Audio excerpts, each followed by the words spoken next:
कुल हल यस्तविल्लज़ीन यअलमून वल्लज़ीन ला यअलमून इन्नमा यतज़क्करु उलुल अलबाब। मोहतरम अज़ीज़ो, अल्लाह रब्बुल इज़्ज़त ने दुनिया का निज़ाम इस तरह बनाया कि जितने भी लोगों के पैदा करने का इरादा अल्लाह ने अपने इरादे में कर रखा है, जो अल्लाह के इल्म अज़ली और अबदी के अंदर हैं, वो अल्लाह रब्बुल इज़्ज़त ने इस तरह नहीं बनाया कि तमाम को हज़रत आदम की तरह पुतले की शक्ल दी जाए और फिर वो पुतले की शक्ल के अंदर रूह फूक दी जाए, जैसा कि हज़रत आदम अलैहिस्सलाम का मामला हुआ कि अल्लाह रब्बुल इज़्ज़त ने हज़रत आदम अलैहिस्सलाम का पुतला बनाया मिट्टी से। कुरान कहता है कि मिट्टी से पैदा किया, यानी हज़रत आदम अलैहिस्सलाम को मिट्टी का पुतला बनाया, फिर उसके अंदर रूह डाल दी। खलक़ल इंसान मिन सलसालिन के खनखनाती हुई मिट्टी से इंसान को बनाया, ठीक। फिर रूह डाल दी। तो अल्लाह रब्बुल इज़्ज़त ने तमाम इंसानों की पैदाइश का निज़ाम हज़रत आदम की तरह नहीं किया, बल्कि दूसरे इंसानों के बाद में आने वाले इंसानों का निज़ाम ऐसा बनाया कि माँ के मादर रहम के अंदर ये जमा होंगे। नुतफ़े से गोश्त का लोतड़ा बनेगा, गोश्त मुंजमिद खून बनेगा, फिर गोश्त का लोतड़ा बनेगा, फिर पूरा जिस्म बनेगा, हड्डियाँ बनेंगी, उस पर चर्बी आएंगी, और फिर उसके बाद 4 महीने के बाद माँ के पेट के अंदर इसके अंदर जो है रूह डाली जाएगी। इसको कुरान दूसरी जगह कहता है कि हमने तुमको माए दाफिक से उछलने वाले पानी के कतरे से बनाया, जिसको मनी का कतरा कहते हैं। अब फिर यहाँ पर सवाल ये जो पैदा होता है जहन में कि कुरान ये भी कहता है कि तुमको मिट्टी से पैदा किया गया और ये भी कहता है कि तुमको नुत्फे से पैदा किया गया, तो इब्तिदाई इंसानियत वो मिट्टी से हुई और उसके बाद सिलसिला नुत्फे से चला, सिलसिला नुत्फे से चला। कि शुरू कैसे हुआ? मिट्टी से, असल मिट्टी है वो, फिर उसके बाद नुत्फे से। दूसरा उलमा इकराम ने लिखा है कि आदमी के जिस्म में जो नुत्फा तैयार होता है वो भी मिट्टी के रास्ते से ही होता है, कि मिट्टी के रास्ते से जो इसको ग़िज़ा मिलती है, पानी मिलता है, उसी की आगे शक्ल जो है नुत्फे की बनती है। बहरहाल हज़रत आदम अलैहिस्सलाम की पैदाइश का जो निज़ाम अल्लाह ने बनाया कि मिट्टी से पुतला बनाया, उसमें रूह डाल दी, तो तमाम इंसानों का ऐसा मामला नहीं किया, बल्कि अल्लाह रब्बुल इज़्ज़त ने अब निज़ाम बदल दिया। निज़ाम क्या बदला कि अब आदम के सुल्ब के अंदर जो मनी के कतरे हैं उसके ज़रिए से जो है इंसान को आगे बढ़ाएंगे। लिहाजा इंसान के ज़रिए से दुनिया के अंदर वजूद में आएंगे। लिहाजा हज़रत आदम अलैहिस्सलाम को बनाया, उसके बाद माँ हव्वा को बनाया, दोनों का निकाह कराया। अब इंसान की आगे बढ़ाना था और दोनों के मिलाप से इंसानों को की नस्लों को आगे बढ़ाना था, तो अब अल्लाह रब्बुल इज़्ज़त ने इंसानों की नस्लों को बढ़ाने के लिए एक अमल को जिंदा फरमाया और जारी फरमाया, उसको निकाह और शादी कहते हैं। उसे कुरान कहता है या अय्युहन्नासुत्तकू रब्बकुमुल्लज़ी खलक़कुम मिन नफ्सिन वाहिदा, क्या इंसानों डरो अपने उस परवरदिगार से जिसने तुमको एक नफ्स से पैदा किया। नफ्स कौन है? वो हज़रत आदम अलैहिस्सलाम। नफ्स को पैदा किया मिट्टी से, उसमें रूह डाली, और तुमको मिन नफ्सिन, एक नफ्स से, उस नफ्स से पैदा किया, यानी नुत्फे के जरिए से, ठीक है। वो खलक मिनहा ज़ौजहा, और उसी से उसकी ज़ौजा को पैदा किया, यानी उन्हीं के हज़रत आदम अलैहिस्सलाम ही के मिट्टी से जिस्म से निकाल कर माँ हव्वा को पैदा किया। अब अहकाम ये जारी कर दिए कि हव्वा ये बीवी है और आदम ये जो है शौहर है। अब ये दोनों का निकाह हुआ और दोनों के मिलाप से अब जो है वबस्स मिनहुमा रिजालन कसीरा व निसाआ, और दोनों के मिलाप से मर्द और औरत जो है दुनिया के अंदर फैला दिए। फिर मर्द आए, फिर औरतें आई, फिर दोनों में आपस में निकाह हुआ। वो जो सिलसिला चला कि एक पुश्त से जो लड़का और लड़की होते थे वो भाई बहन माने जाते थे, और दूसरे बतन से जो लड़का और लड़की पैदा होते थे वो भाई बहन माने जाते थे।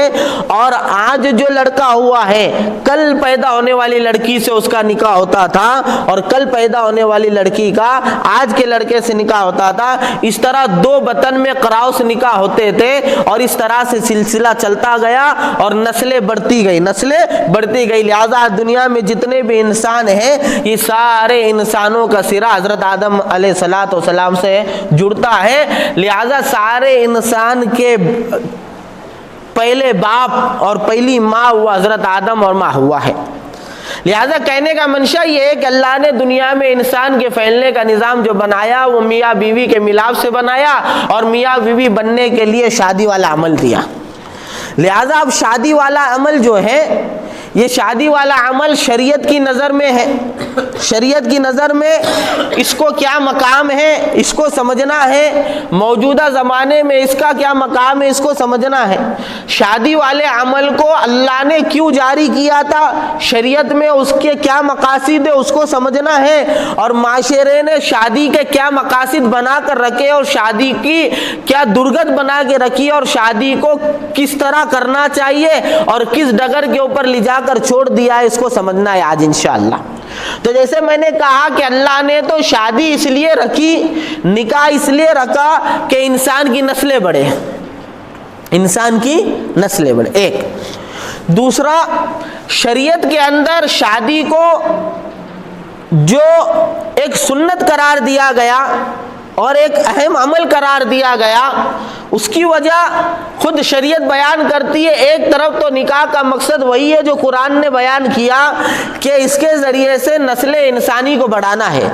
इसलिए अल्लाह के हबीब सल्लल्लाहु अलैहि वसल्लम ने जब भी निकाह की तरगीब दी तो निकाह के मेन मकसद को सामने रखा और कहा कि तुम जो है ज़्यादा बच्चा पैदा करने वाली और ज़्यादा मोहब्बत करने वाली लड़कियों से, औरतों से निकाह करो।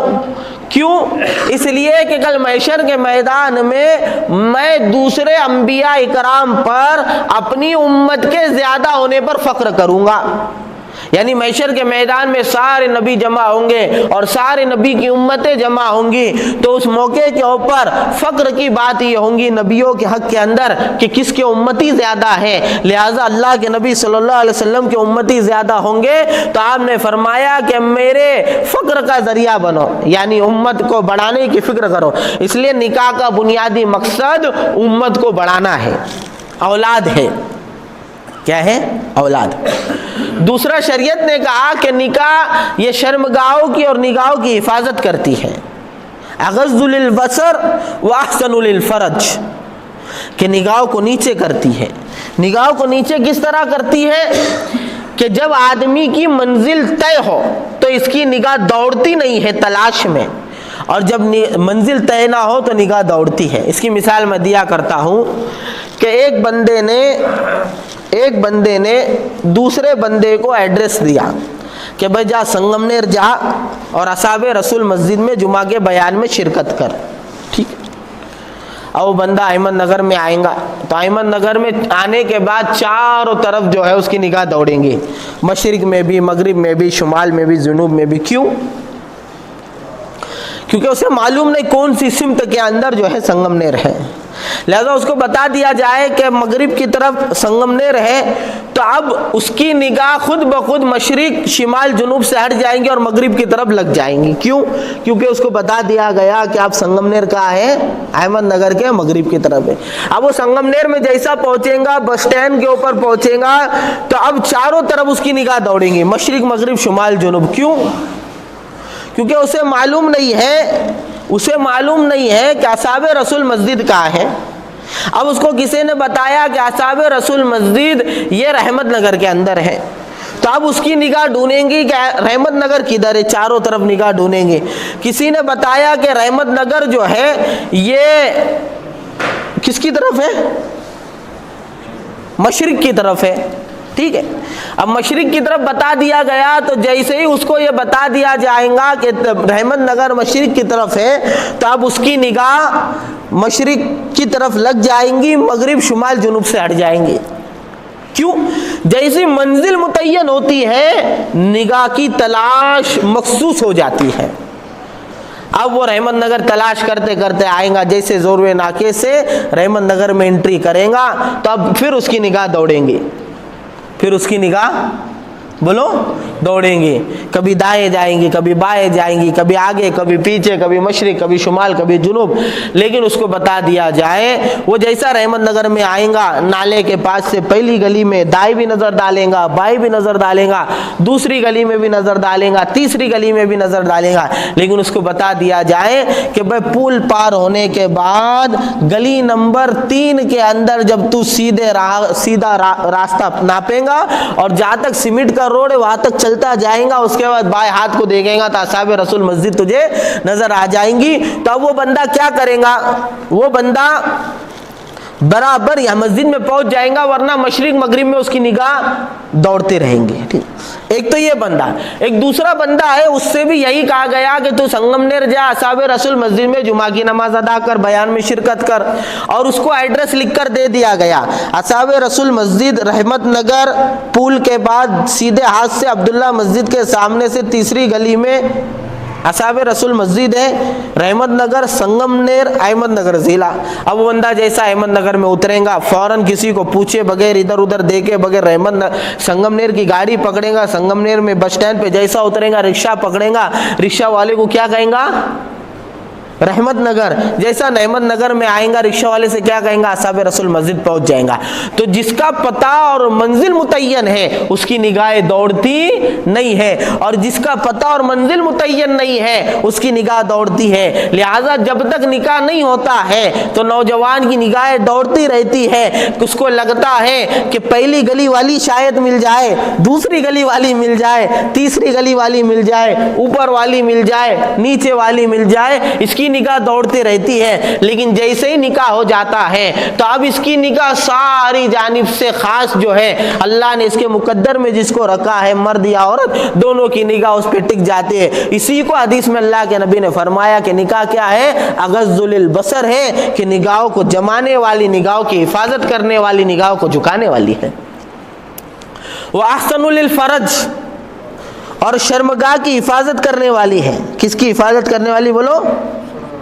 शर्मगाह की हिफाजत करने वाली है। क्योंकि जिस तरह प्यास एक जिस्म का तकाजा है, भूख एक जिस्म का तकाजा है, उसी तरह शहवत बालिग जिस्म का तकाजा है। अब इसको पूरा करने का जरिया शरीयत ने निकाह को रखा है, शरीयत ने निकाह को रखा है। लिहाजा निकाह के अलावा कोई और जरिया नहीं है। निकाह के ये बात नहीं होने का मतलब ये नहीं है कि दुनिया के अंदर ऐसे जराए और ऐसे रास्ते नहीं पाए जाते जिसके जरिए से बंदा अपनी शहवत पूरी करता है। पाए जाते हैं। किसी चीज का पाया जाना और किसी चीज का जायज और नाजायज होना दोनों में फर्क है। बहुत सारी चीजें होती है, उसमें से कोई चीजों को अपनाने की इजाजत मिलती है और किसको अपनाने की इजाजत नहीं मिलती है। जिसको अपनाने की इजाजत मिल जाए वो जायज है। लिहाजा शरीयत ने शहवत पूरा करने के जितने रास्ते के आदमी अपने हाथ से शहवत पूरी करता है, जानवर के साथ शहवत पूरी करता है, गर्लफ्रेंड के साथ शहवत पूरी करता है और वेश्या के साथ शहवत पूरी करता है, ऐसे बहुत सारे तरीके दुनिया के अंदर है। इन सारे तरीकों में सबको हराम करार दिया, एक तरीके को हलाल करार दिया, वो निकाह का तरीका है। इसके अलावा शरीयत की निगाह में, इस्लाम की निगाह में कोई तरीका निकाह के अलावा शहवत के पूरा करने का नहीं है। इसलिए कुरान के हदीस के अंदर शरीयत में निकाह को क्या फरमाया गया कि अहसनुल फरज, ये शर्मगाह की हिफाजत का जरिया है। और जाहिर सी बात है जब आदमी को प्यास लगती है तो बगैर पानी के प्यास नहीं बुझती, जब भूख लगती है तो बगैर खाने के भूख की शिद्दत नहीं कम होती। उसी तरह जब शहवत उभरती है तो शहवत की तकमील के ज़रिए इख्तियार किए बगैर नहीं होती। इसलिए शरीयत में तालीम ये है, शरीयत में तालीम ये है कि जैसे बुलूगत का मौका हो जाए और कुव्वत निकाह आ जाए, जिसको कुव्वत बा कहते हैं, कि अल्लाह के नबी सल्लल्लाहु अलैहि वसल्लम का तरीक़ाकार ये था कि नौजवान साहबा देखते तो उनकी निकाह की तश्कील करते। लिहाजा एक रिवायत में है, साहबी फरमाते अल्लाह के नबी ने फरमाया, या माशर शबाब, ऐ नौजवानों की जमात, पानी ला रे बेटे, ऐ नौजवानों की जमात, मन इस्तता मिनकुमुल बात, कि तुम में से जो कोई कुव्वत बा रखता हो। कुव्वत बा किसे कहते हो? उलमा इकराम ने लिखा कुव्वत बा में 3 ताकतें दाखिल है। नंबर 1, बीवी के दाखिली हुकूक की ताकत, जिसको साफ अल्फाज में कह देता हूँ सेक्स पावर, जिमा की ताकत, बीवी के दाखिली हुकूक अदा करने की ताकत। दूसरा, बीवी को खिलाने की ताकत। तीसरा, बीवी को रखने की ताकत। ये 3 ताकतें दाखिल है, जिसको कहते हैं जिमा की ताकत, नफका और सुकना। सुकना यानी रहना, रखने यानी शौहर जो बीवी तलाश कर रहा है, जो शादी का ख्वाहिशमंद है, उसकी जिम्मेदारी ये है कि बीवी के लिए पर्देदार घर का इंतजाम करे। कैसे घर का?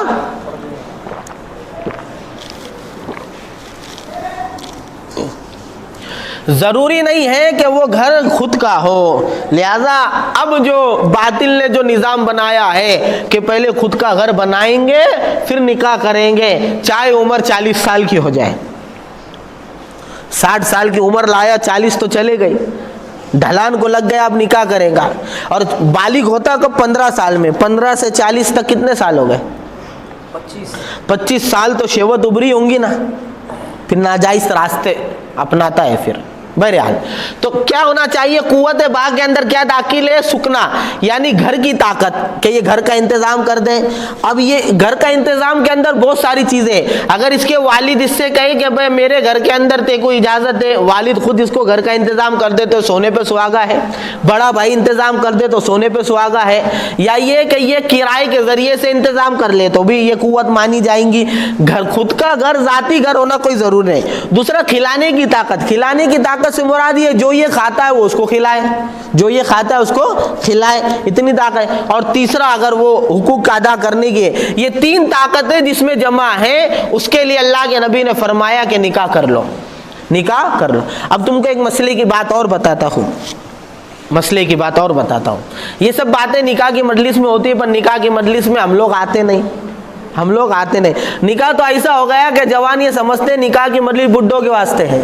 बुड्ढे ये समझते हैं कि निकाह के अंदर बयान उतनी देर होना चाहिए जितने में रजिस्टर आ जाए।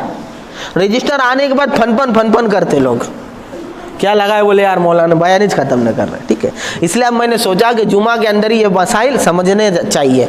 देखो, निकाह बाज हालत में फर्ज हो जाता है, बाज हालत में सुन्नत रहता है।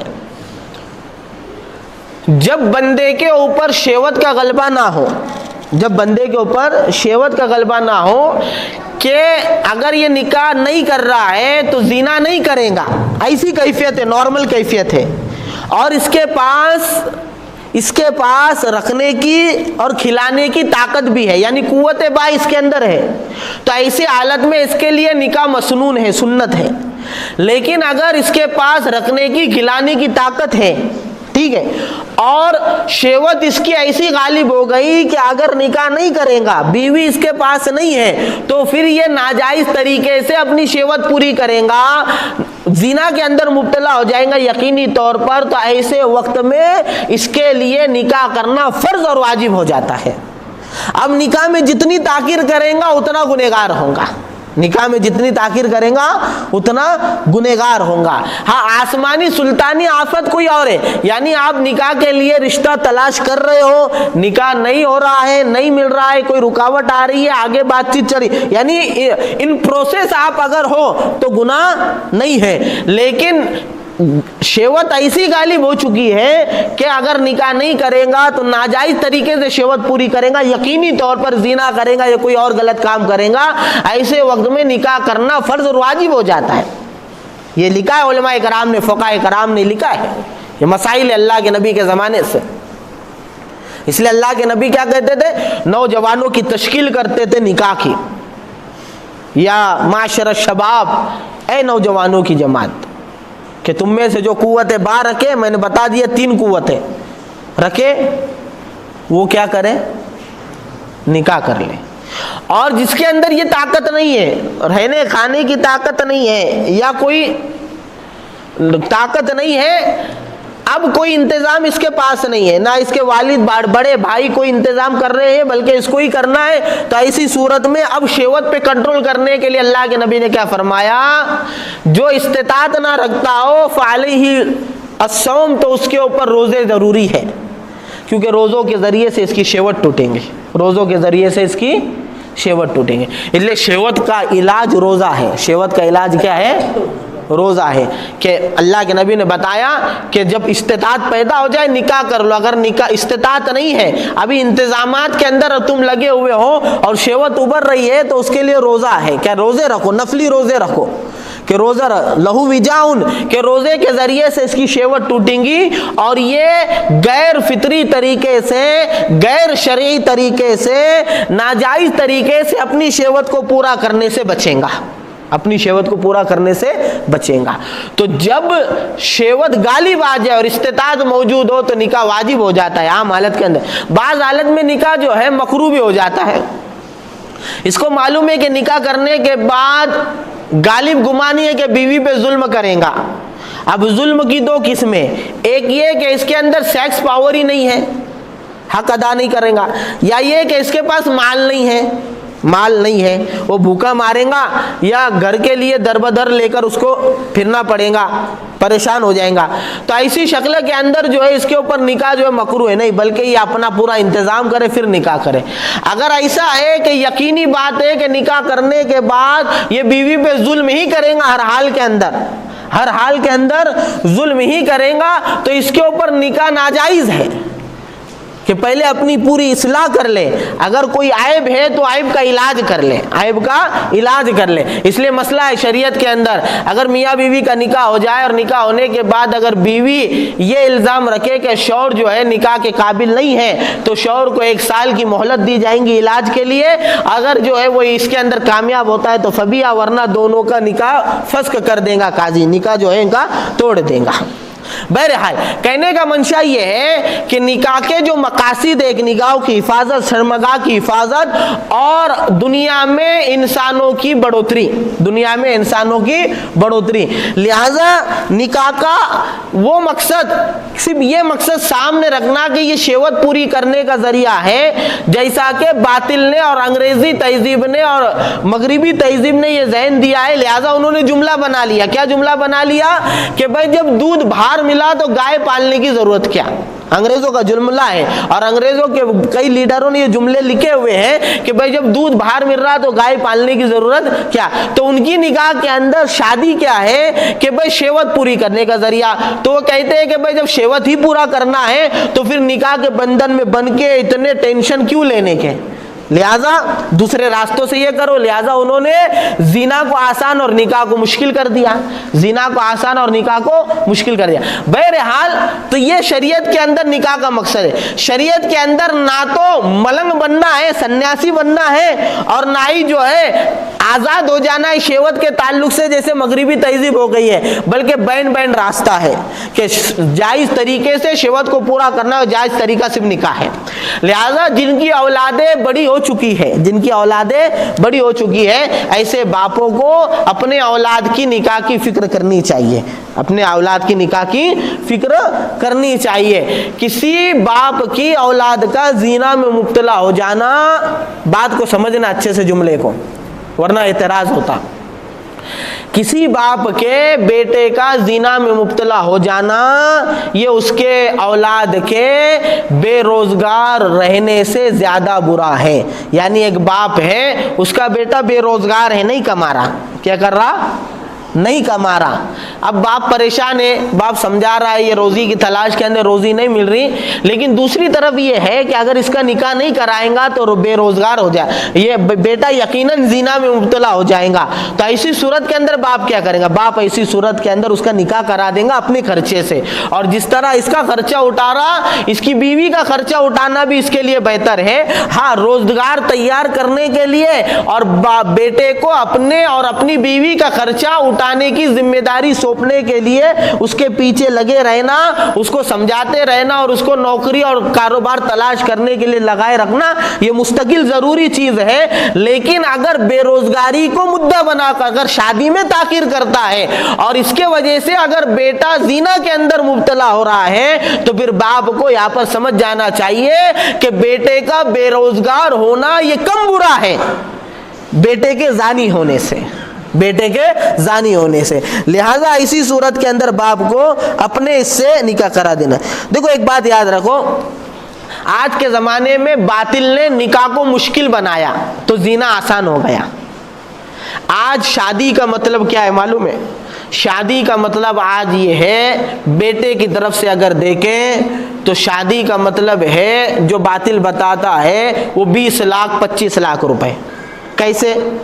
कम से कम बोले घर होना खुद का।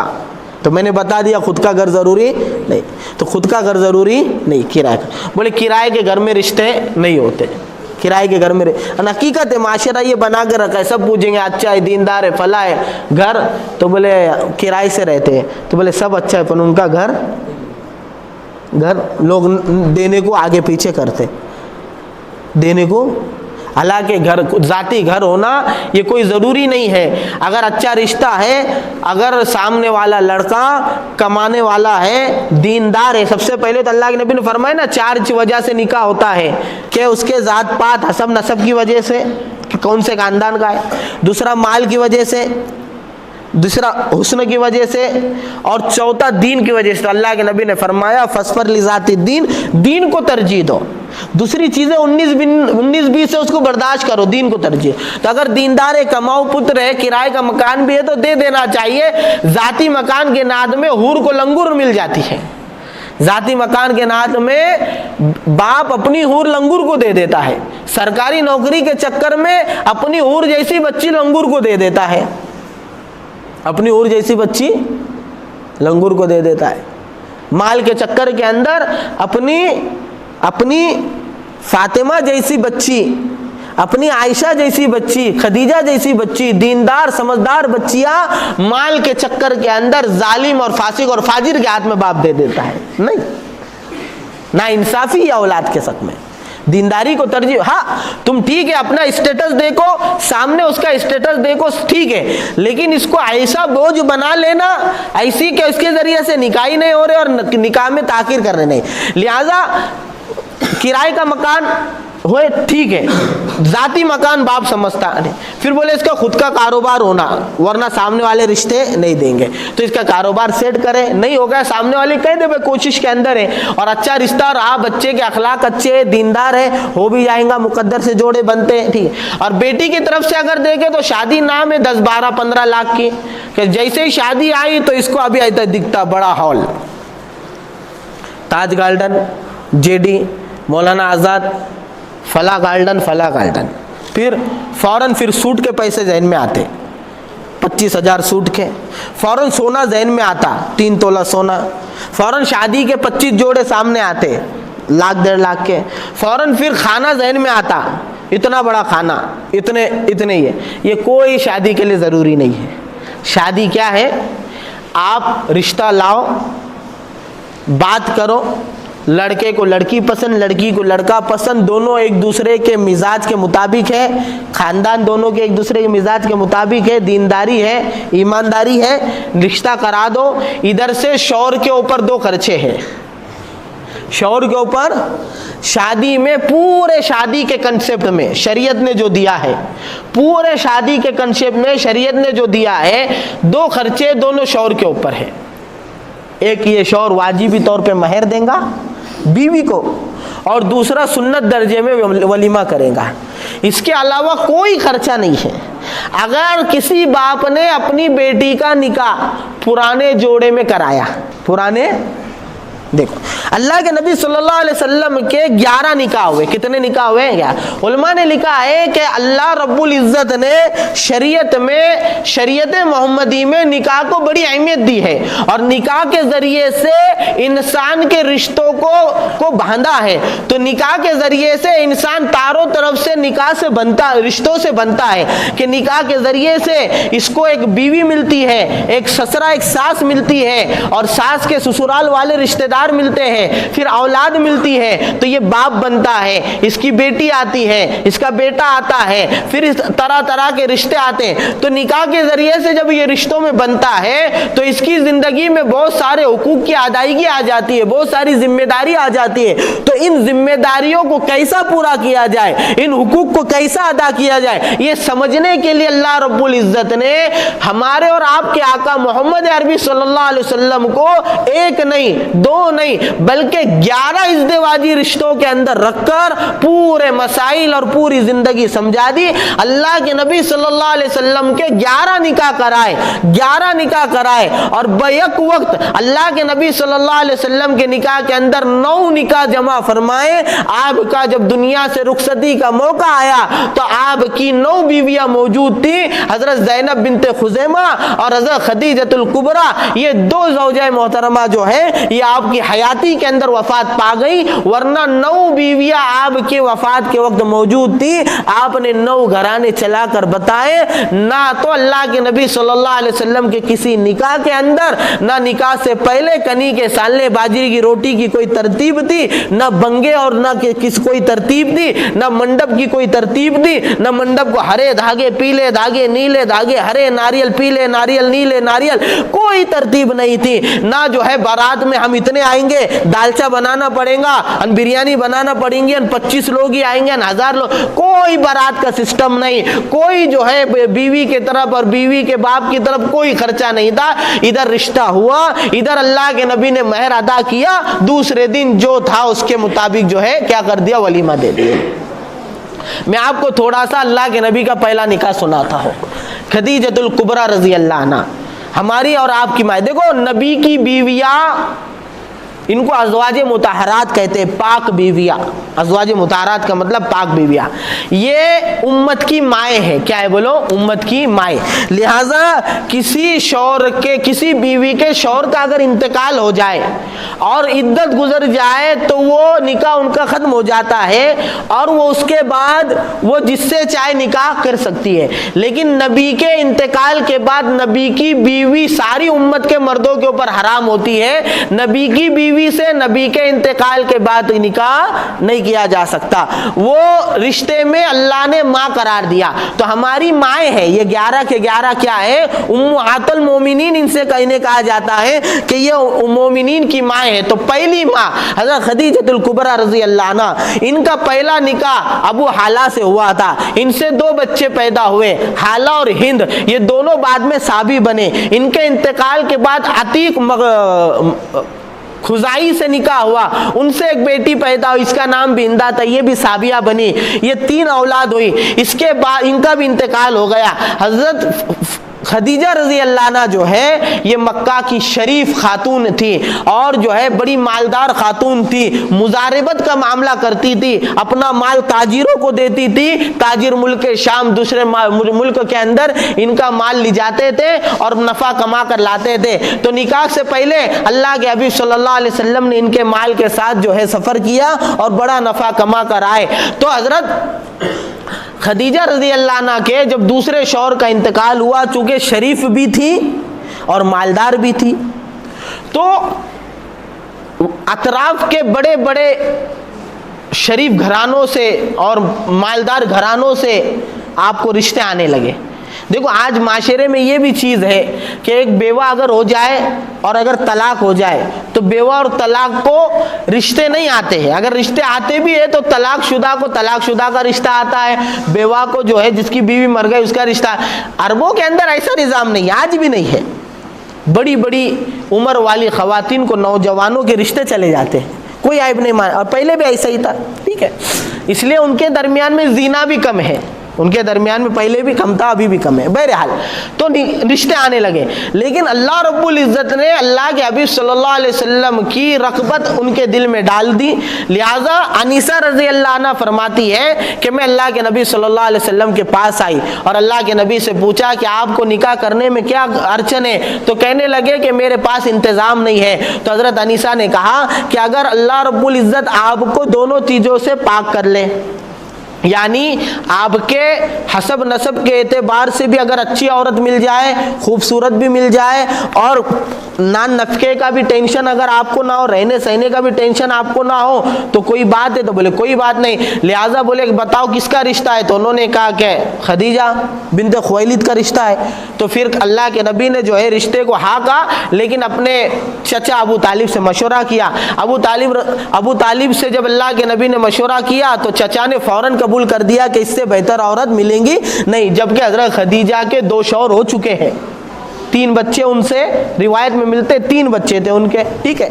और उम्र कितनी, 40 साल की, आप सल्लल्लाहु अलैहि वसल्लम की 25 साल की। लिहाजा कैसा निकाह हुआ, इधर अबू तालिब के मशवरे पे अल्लाह के नबी ने हाँ कह दिया। उधर हज़रत खदीजा के वालिद का इंतकाल हो चुका था, लेकिन उनके चचा अम्र बिन असद या असद बिन अम्र जिंदा थे। लिहाजा इधर से कुछ लोग गए अबू तालिब अल्लाह के नबी सल्लल्लाहु अलैहि वसल्लम के साथ, और कुछ उनके खानदान वाले जमा हो गए का हज़रत खदीजा के घर पे। उधर से हज़रत खदीजा और उनके चचा मौजूद थे। अबू तालिब ने खड़े होकर खुतबा पढ़ा, इजाब कबूल हो गया। वर्का बिन नौफेल ये ईसाइयों के बड़े आलिम थे जो हज़रत खदीजा के रिश्तेदार लगते थे, वो भी निकाह में शरीक थे। इधर हज़रत अबू तालिब ने क्या किया, खुतबा निकाह पढ़ा, इधर इजाब कबूल हुआ। इजाब कबूल होने के बाद वर्का बिन नौफेल का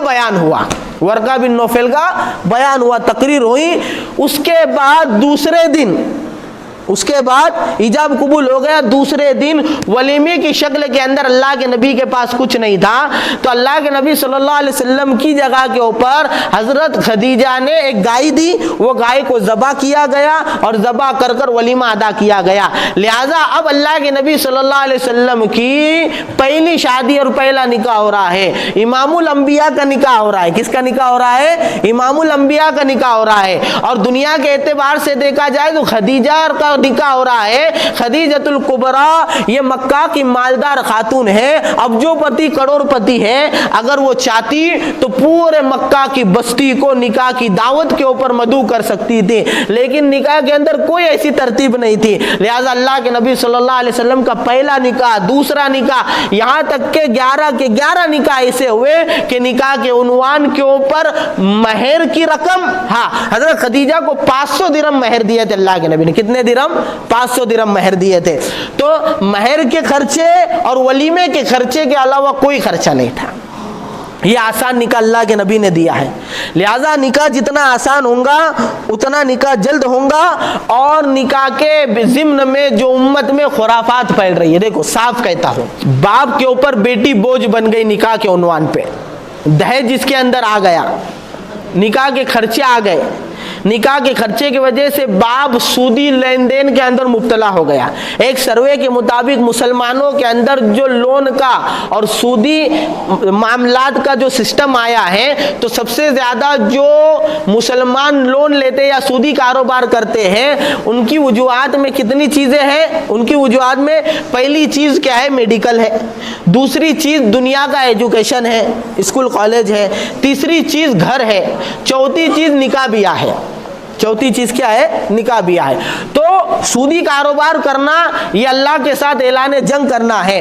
तो निकाह में बेकार के खर्चे की वजह से मुसलमानों में सूदी कारोबार आ गए, बचतगढ़ का मामला बढ़ता चला गया। बचतगढ़ के जरिए कितने खुराफात हो गए। हमारे एक साथी ने कारगुजारी दिया कि बचतगढ़ के एक सर को पकड़ के हमने इतना मारे कि उसको अंडरवेयर के अंदर जो है भागना पड़ा। तो पूछा गया क्यों? तो पीछे मालूम ये पड़ा कि बचतगढ़ वालों का निज़ाम ऐसा होता है, किसी औरतों को जो है पैसे देते सूद के ऊपर, और वो मीटिंगा करते हैं और मीटिंग के जरिए से औरतों के साथ गलत ताल्लुकात भी कायम करते हैं, अफेयर के किस्से होते हैं, और पैसे अगर नहीं दिए तो हमदर्दी भी बताते, और इस तरह से जो है मुसलमानों के ऊपर जो है गलत तलाके के हाथ डालने और नीयतें खराब करने के मामला हो गए। तो उसका बचतगढ़ के लाने का रास्ता एक शादी का खर्चा भी हो गया। कोई सूट नहीं है, कोई सोना देना जरूरी नहीं, कोई खाने नहीं, उससे पहले के ये सारी रसूमात है, सारी रसूमात। अब एक मसला समझ लो, वक्त भी हो गया उसके बाद। अब अगर मैंने कह दिया शादी में 2 खर्चे, कितने खर्चे है? 2, और दोनों किस पे है? दुल्हन पे। किस पे? अरे बोलो ना, दूल्हे पे 2 खर्चे, एक महर देगा, दूसरा अगर पुराना कपड़ा दुल्हन और दूल्हे का है तब भी निकाह हो जाएगा, घर वालों के कपड़े नहीं है तब भी निकाह हो जाएगा। ऐसा नहीं है कि नहीं भाई अब मेरे बेटी की शादी है तो अब उसके खाला को जोड़ा, खालू को जोड़ा, फूफा को जोड़ा, फूफी को जोड़ा, फिर खालू को गुस्सा आ रहा कि बड़े खालू को 150 वाला और छोटे खालू को 140 वाला, अब खालू को फुग्गा आ रहा, खाला को फुग्गा आ रहा, फूफा को फुग्गा आ रहा, इनको मानपान उनको मानपान, ये सब बेकार की रस्में, शरीयत में ये कुछ नहीं है, बेकार की रस्में। नहीं बोले वो खाला के बाद शादी उसको जोड़ा देना पड़ेगा, ये सब रसूमात है। याद रखना, जो जायज़ चीज़ें रस्म बन जाती है, बात को समझना अच्छे से, जो जायज़ चीज़ें रस्म बन जाती है वो नाजायज़ हो जाती है, जो जायज़ चीज़ें रस्म बन जाती है वो नाजायज़ हो जाती है।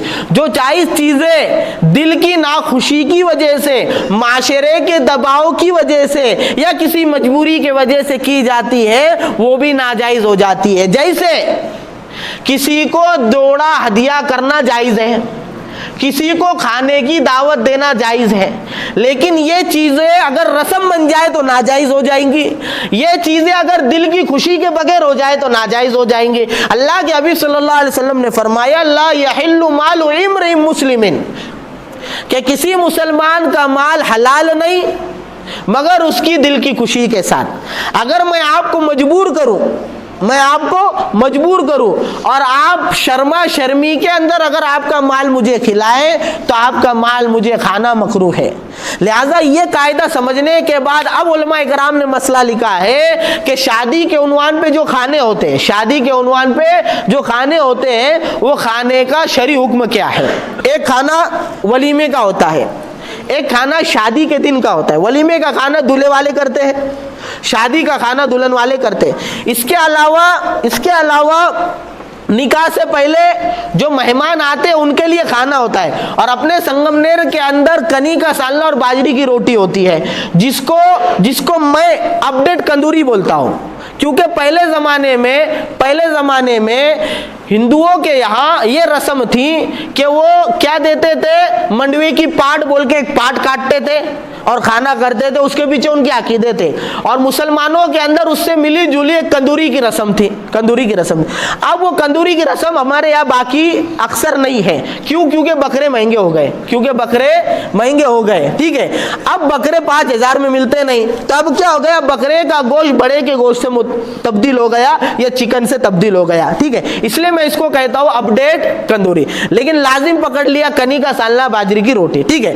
अलग अलग इलाके में अलग अलग है। तुम रावरी में जाएंगे तो अलग चीजें बनेंगी, नगर में जाएंगे तो अलग, नासिक में अलग, इधर। क्योंकि मैं हमेशा कहता हूँ बिदअत हर जमाने में, रस्म हर जमाने में अलग है। अब तीनों का हुक्म सुनो। सबसे पहली चीज तो ये है, जैसे मैंने कहा कि किसी को खाना खिलाना ये जायज है, किसी को खाना खिलाना जायज, लेकिन अगर उसमें ये 2 चीजें आ जाए, रस्म आ जाए या फिर दिल की नाखुशी हो, तो ये 2 चीजें नाजायज हो जाती है। लिहाजा आपके घर पे जो मेहमान आए शादी में शिरकत करने के लिए, जाहिर सी बात है आपके घर पे खाएंगे हो, तो आप घर में जो बना रहे हो वो बना के खिला दो उनको, लेकिन उसके लिए खास एहतमाम करना, फिर महल्ले वालों को, गांव वालों को खास हल्दी का खाना, मंडप का खाना या शादी के पहले दिन के खाने नवे उन्वान लगाकर उन्वान देना, ये सब रस्म है। और ये जबरदस्ती अगर कर रहा है तो दिल की नाखुशी की वजह से ये खाना की दावत करना भी नाजायज है, मकरूह है, और ये खाना भी मकरूह है।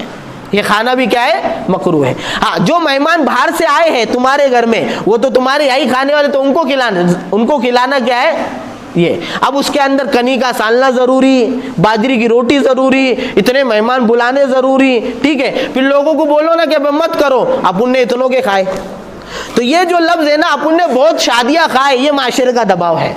लोग क्या कहेंगे, ये माशरे का दबाव है। लोग बोलेंगे बेचारा गरीब था तो उसके भाई के बच्चों ने बड़े बड़े शादियां करे और ये गरीब था तो इसने नहीं करा। लोग क्या बोलेंगे, करके कर्जा लेके भीख मांग के शादी कर रहा, कर्जा ले रहा या भी बाकायदा लोगों को भीख मांगते देखा गया इस उन्वान के ऊपर। आपने भी देखा होगा कि बेटी की शादी है, शादी में खर्चा ज्यादा है, आप दे दो।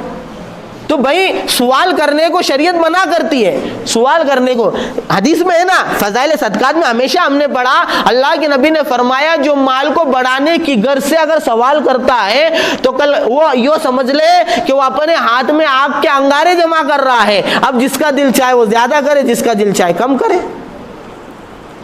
यानी एक रस्म जब आती है तो 17 चीजें होती। तो मसला समझ गए ना, बात को समझना, नहीं तो बोलेंगे बहुत सख्त मसले। मैं नहीं कह रहा, फोका इकराम ने लिखे हुए हैं दारुल इफ्ता के, कोई भी दारुल इफ्ता के अंदर देख लो, मसला आपको यही मिलेगा। ये बात और है कि कोई पहली बार सुनता तो उसको लगता कि वो पहली बार बोल रहे हैं। भाई मैं नाकिल हूँ, मौलाना लोग जो होते हैं और मुफ्तियान जो होते हैं ये शरीयत बना कर नहीं लाते हैं, ये शरीयत पढ़कर बताते हैं। तो ये खाने को नाजायज लिखा है उलमा इकराम ने।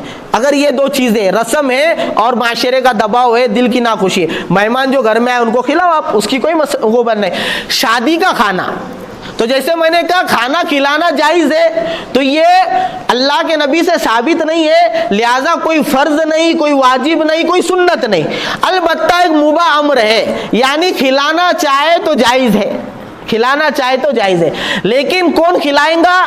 जिसके पास खिलाने की इस्तेताअत है, बगैर माशरे के दबाव के, बगैर दिल की नाखुशी से, नागवारी से, बगैर नामो नमूद के, बगैर रस्म के, अगर ये अपनी दिल की खुशी से खिलाना चाह रहा तो इसका खिलाना भी जायज है, खाना भी जायज है। लेकिन जा ये बात आ गई कि इसके पास पैसे नहीं है, या सामने वालों ने मुतालबा किया है कि दालचा छोना, अन हॉल में छोना, अन बकरे का छोना, अन मुर्गी का छोना, अन मच्छी के भेजे छोना और गिल्ले बोमिल के पाए छोना, ये जो तकाजे के बाद जो खाना बनता है ये रस्म वाला होता है, दिल की नाखुशी से होता है, या ये सोच के कि लोग क्या कहेंगे, लोग क्या कहेंगे। तो ये दबाव के अंदर जो खाने होते हैं ये सब दिल की नाखुशी से होते हैं। ऐसे खाने करना भी मकरूह और नाजायज है और खाना भी मकरूह नाजायज है। ठीक है, हाँ, एक बाप है उसकी इस्तेदाद है, उसको कोई दबाव नहीं,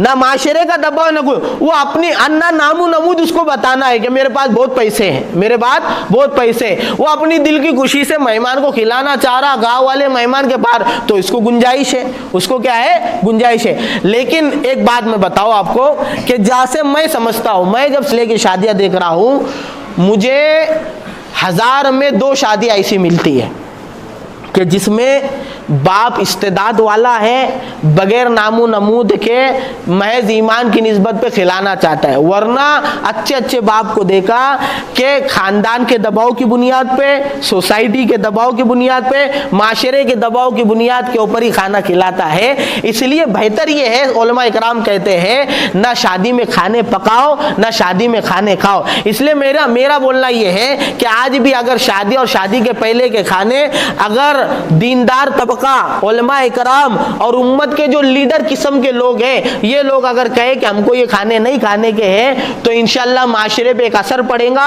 मालदार खिला सकता है, गरीब नहीं खिला सकता। आप देखो कितने गरीब बचतगढ़ के नजर हो गए, सूदी कारोबार के नजर हो गए। अरे शादी के लिए कर्ज करा था, वो अब तक नहीं, 45 और 50 साल की उम्र में बेटी की शादी हो रही, इसने 5 लाख का कर्ज कर डाला, का जो है दोपट्टे बैठेगा। मैंने कारगुजारी सुना है ना, वो बच्ची को जिस्म फरोशी करते हुए पकड़ा तो लोगों ने पूछा ऐसा क्यों करी, तो हमारे साथी ने पूछा बेटे तूने ये गलत कदम क्यों उठाई, तो बोले चाचा मेरा रिश्ता तय हो गया और उन्होंने इतने इतने जो है दहेज के अंदर पैसे मांगे हैं, शादी का खर्चा अलग, दहेज का खर्चा अलग, मैं मेरा दहेज जमा करी। बोलो मेरा बाप गरीब है, हमाली करता, रोज कमाता, कहां से देगा। तो ये सारी खुराफात, रसूमात की वजह से आई मेरे अजीजों। इसलिए मेरी यह चाहत है कि सारे उलमा उलमा इकराम ने, अइम्मा इकराम ने और दावत का काम करने वालों ने और कौम के जो लीडर लोग हैं, इन्होंने ये खाने बंद कर देने हो ना, खाने को जाने नहीं मांगता। किसी ने कहा ना कि भाई क्यों नहीं गए, तो भाई इसको बंद करो क्योंकि इससे खुराफात आ रही है। हाँ, तुमको खिलाना है, जो मालदार बाप है खिलाना है, शादी के अलावा भी खिला सकता ना, शादी में भी खिला सकता जैसे मसला है। लेकिन गरीब बाप बेचारा क्या करता हो, तो शर्मा शर्मी में करता ना, वो क्या करता, शर्मा शर्मी में करता। देखो एक मिसाल देता, कैसा माशरा बन गया। एक बाप से मेरी बात हुई, आखिरी बात, एक बाप से मेरी बात हुई, मैंने कहा आप कितना खर्चा करने वाले, तो बोले 12 लाख का मेरा बजट है। कितना? शादी का बजट 12। मैंने क्या कहा कि देखो, मैंने दीन की बात नहीं करा, मैंने दुनिया की बात करा, बिजनेसमैन की तरह। मैंने क्या कहा, आप एक काम करो, 12 लाख खर्चा कर रहे ना, तुम क्या करो, 12 लाख खर्चा मत करो, तुम है ना 50-60 हजार में तुम्हारे घर में निकाह पढ़ाकर दे दो, और ये जो 11.5 लाख रुपए बच रहे ना, इसका है ना तुम्हारी बेटी के नाम के ऊपर एक फ्लैट लो या गाला लो, ठीक है। अब प्रॉपर्टी कैसी रहती है, हर दिन उसकी कीमत बढ़ती, किराए पे डालने के बाद किराया भी आएगा। और मैंने उसके फायदे बताया कि शादी में 12 लाख खर्चा करेंगे, 4 पकवान रखें, मैं लोगों की फितरत बताता मौला तुमको, 4 पकवान रखेंगे, 4 में से 3 सबको मिले, 1 में कमी हो जाए तो 3 पेट भर के खाए लोग, इसका तस्करा, जो कम होगा उसका तस्करा करते हैं। हमारे एक दूर के रिश्तेदार का निकाह हुआ, बाप केटरे से, तो बाप ने 3 तरह की रोटी, 4 तरह के स्टार्टर और मेन कोर्स में 4 चीजें रखा। एक हमारे पहचान वाले शादी में गए, सब खाकर आए और आने के बाद मुझको कारगुजारी देने लगे, बंडल शादी में। बोला क्यों? बोले नान रोटी आरिफ नहीं थी, बोले ये अल्फाज है, नान रोटी। तो 1 करोड़ का खाना भी खिलाए और 32 आइटम भी खिलाए, तो लोग नाम रखने वाले। मैंने कहा कि 12 लाख का एक दिन खर्चा करके ना अपने पे जुल्म करो, ना अपनी औलाद पे जुल्म करो, ना माशरे पे जुल्म करो। तुम एक काम करो, तुम इसका उसको फ्लैट दिला दो, बेटी पे खर्च करने का ना, फ्लैट दिला दो, सोना बना दो उसको, उसके पैसा बढ़ते रहेगा, फ्यूचर के अंदर काम आएगा उसको, उसके शौहर को, उसकी औलाद को, ठीक है। फिर मैंने कहा नहीं तो एक काम करो, शादी सस्ती करो, इतने पैसे में बेटे और जवी को हज करा दो, बैतुल्लाह की हाजिरी हो जाएंगी। हाँ नहीं, हाँ बोले ठीक है, सही बोल रहे तुम, बराबर है, ऐसा वैसा, कुंतु परंतु चुंतु परंतु ये होते रान। बाद में 12 के 13 लाख खर्चा करें।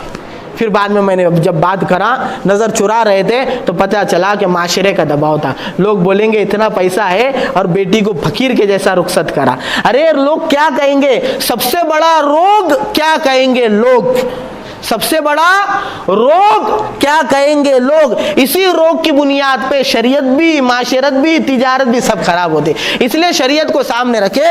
आज की जुमा का पैगाम ये है कि निकाह को आसान करे, ताकि गरीब से गरीब के निकाह आसानी के साथ हो। उम्मत बचत गढ़ से, सूदी कारोबार से, नामो नमूज से, जीना से बचे, माशरा सवर जाएगा। अल्लाह रब्बुल इज्जत इन बातों को समझने की, इस पर अमल करने की तौफीक अता फरमाए। सुन्नत अदा करो।